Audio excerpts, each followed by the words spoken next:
Kita kalau tidak bisa mengikuti sunnah Rasulullah SAW 100%, paling tidak kita tidak termasuk di antara mereka yang menghina sunnah Rasulullah SAW. Itu yang harus kita camkan baik-baik. Kalau kita tidak bisa mengikutinya, jangan diolok-olok mereka yang mengikutinya. Kalau kita tidak bisa, jangan diperolok-olokkan. Tetapi apa yang harus kita lakukan? Berdoa, ya Allah, semoga saya bisa suatu saat nanti melakukannya. Karena ini sangat berbahaya. Kita contohkan.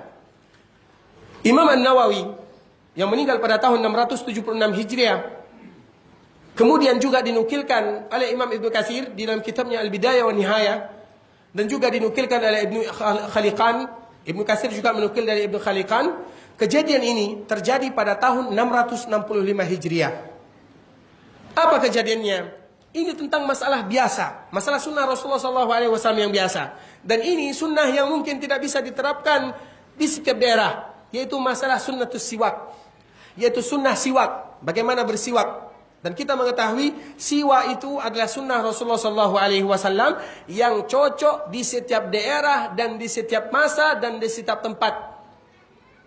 Makanya jangan pernah mengatakan siwak itu cocok kepada orang Arab karena mereka makanannya kurma, sedangkan kita tidak cocok karena makanan kita jengkol. Jangan pernah kita melakukan atau mengucapkan hal-hal seperti ini. Kalau kita tidak bisa, jangan ucapkan perkataan-perkataan yang itu menghina sunnah Rasulullah SAW. Katakan, saya belum bisa bersiwak, selesai. Dan semoga suatu saat nanti saya bisa bersiwak. Dan kita kiaskan kepada sunnah-sunnah yang lain. Kalau kita belum bisa, jangan diolok-olok. Kenapa demikian, ahibati billah? Ibnu Katsir dalam kitabnya Al-Bidayah ini ada salah seorang yang pernah mengatakan, ya seperti kita lah, seperti itulah perkataannya. Saya ini tidak mungkin bersiwak.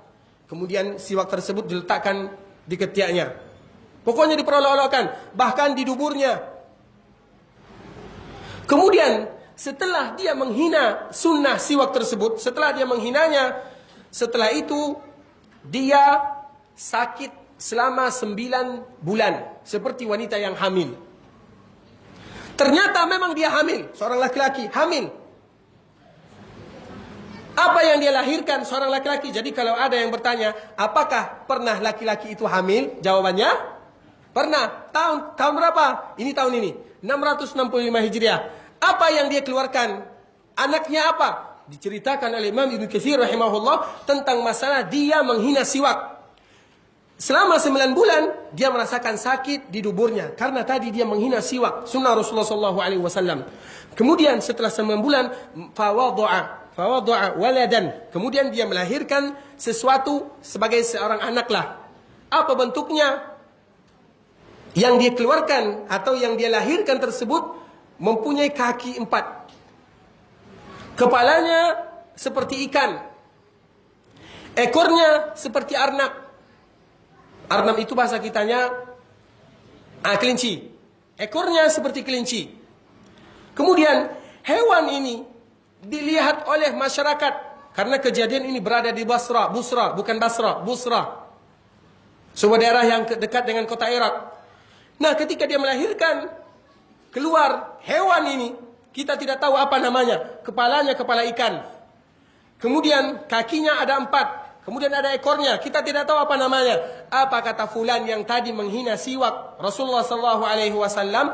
Hewan inilah yang mencabik-cabikkan ususku selama 9 bulan. Kemudian setelah itu dia pun wafat, meninggal dalam keadaan menghina sunnah Rasulullah SAW. Ini sunnah.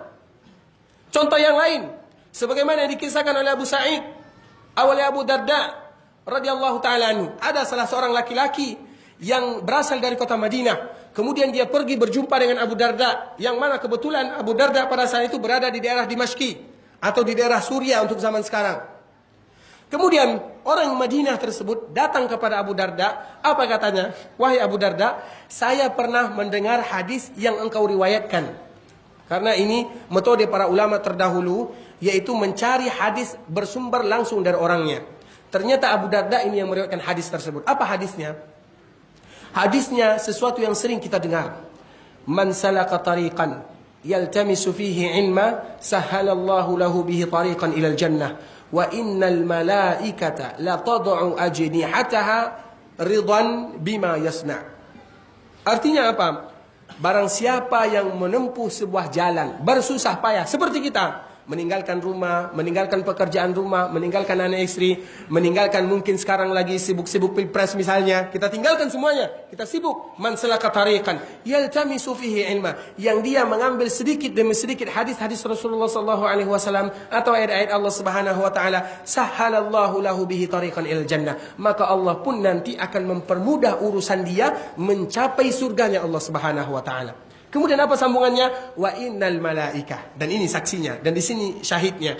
Dan sesungguhnya malaikat la tad'u ajnihataha. Dia akan membentangkan dan meletakkan sayapnya untuk mereka-mereka yang tadi datang bersusah payah datang ke rumah Allah, mendengarkan ayat-ayat Allah, mendengarkan hadis-hadis Rasulullah sallallahu alaihi wasallam, ridwan bima yasna. Yaitu ridha terhadap apa yang mereka lakukan. Semoga semua kita diridhai oleh malaikat-malaikat Allah Subhanahu wa taala. Kemudian ada salah seorang laki-laki ini. Apa katanya? Dia mendengarkan hadis ini. Sesungguhnya malaikat meletakkan sayapnya. Berarti dia pahami bahwa malaikat ini membentangkan sayapnya di bumi. Apa katanya? Saya akan injak-injak sayapnya malaikat. Ini inisiatif dari dia. Sehingga dia bikin sandal dari papan. Kemudian dia bikin paku, mismar, masamir. Dia bikin paku. Apa katanya kepada teman-temannya? Semoga saya nanti bisa menginjak malaikatnya sayapnya malaikat. Diinjak dengan, dia istihza dengan hadis Rasulullah SAW. Dia berolok-olok, dia bermain-main. Tujuannya hanya bermain-main. Kemudian apa yang terjadi ahibati fillah? Dikisahkan oleh para ulama, ketika dia melakukan hal tersebut, dia langsung berdiri di tempatnya tanpa bisa lagi bergerak sampai dia wafat. Kenapa demikian? Bermain-main terhadap sunnah Rasulullah sallallahu alaihi wasallam. Makanya ahibati fillah, apapun sunnah Rasulullah sallallahu alaihi wasallam, ketika kita tidak bisa mengikutinya, jangan diperolok-olokkan mereka yang mengikuti sunnah Rasulullah sallallahu alaihi wasallam, karena itu berbahaya. Contoh yang lain, dan ini contoh yang terakhir. Hadis ini diriwayatkan oleh Abu Hurairah radhiyallahu taala anhu dalam kitab Al-Bukhari. Apa kata Rasulullah sallallahu alaihi wasallam? "Idza istayqadha ahadukum min naumih." Apabila salah seorang di antara kalian bangun dari tidurnya, istaiqadha ahadukum min naumi, fala yaghmis yadahu fil ma'i hatta yaghsilaha. Sampai maka dia jangan masukkan tangannya ke bejana, karena dulu orang memasukkan langsung tangannya mengambil untuk air wudu. Jangan dia langsung masukkan, tetapi cuci dulu tangannya. Fa inna ahadakum la yadri aina batat yadah. Hadis ini diriwayatkan dari sahabat Abu Hurairah. Karena kalian tidak tahu tangan kalian ini di mana posisinya. Ketika mendengarkan hadis Abu Hurairah, ketika Abu Hurairah menyampaikan hadis ini, apa kata seorang laki-laki yang ada di samping Abu Hurairah? Qala inni adri aina batat yadi. Saya tahu di mana tangan saya berada. Keesokan harinya, fadakhala yadahu ila zira'i, maka tangannya masuk sampai ke sikunya, masuk ke dalam duburnya. Coba bayangkan. Bagaimana posisinya? Kita tidak tahu. Kenapa demikian? Istihza'u bis sunnah. Karena memperolok-olokkan sunnah Rasulullah sallallahu alaihi wasallam. Oleh karenanya ahibati fillah, ketika kita mengetahui itu sunnah Rasulullah, terlepas dari hukumnya, apakah hukumnya wajib atau sunnah atau mubah, apabila itu adalah sunnah Rasulullah sallallahu alaihi wasallam, jangan sesekali diperolok-olokkan. Kalau tidak bisa melakukan, kita berdoa, semoga suatu saat nanti kita bisa melakukannya. Itu yang harus kita lakukan ahibati fillah. Dan itu banyak contohnya. Makanya kalau ada orang yang melakukan sunnah Rasulullah, melaksanakan sunnah Rasulullah, kalau kita tidak bisa, jangan diejek-ejek, cukup. Misalnya seperti yang terjadi di zaman kita ini, misalnya jenggot ini misalnya. Kalau kita tidak bisa, berdoa kepada Allah, semoga suatu saat nanti saya bisa. Kenapa demikian? Jangan memperolok, jangan bilang itu seperti kambing misalnya. Jangan, ini sunnah Rasulullah SAW. Pernah ahibati fillah, salah seorang duta besar Indonesia, mungkin kita semua tahu, salah seorang yang dia bisa menguasai 14 bahasa. Siapa dia? Siapa tadi yang menjawab pertama? Ki Haji Agus Salim. Silakan Pak, ini Pak. Ki Haji Agus Salim ya. Ini Masya Allah ya Ki Haji Agus Salim ya. Kalau kita baca sejarahnya, ini hanya sekedar motivasi bagi kita bersama. Nggak apa-apa lah Pak berdua ya. Ini sama-sama lah. Ya rezeki nggak kemana. Ini silakan. Silakan Pak.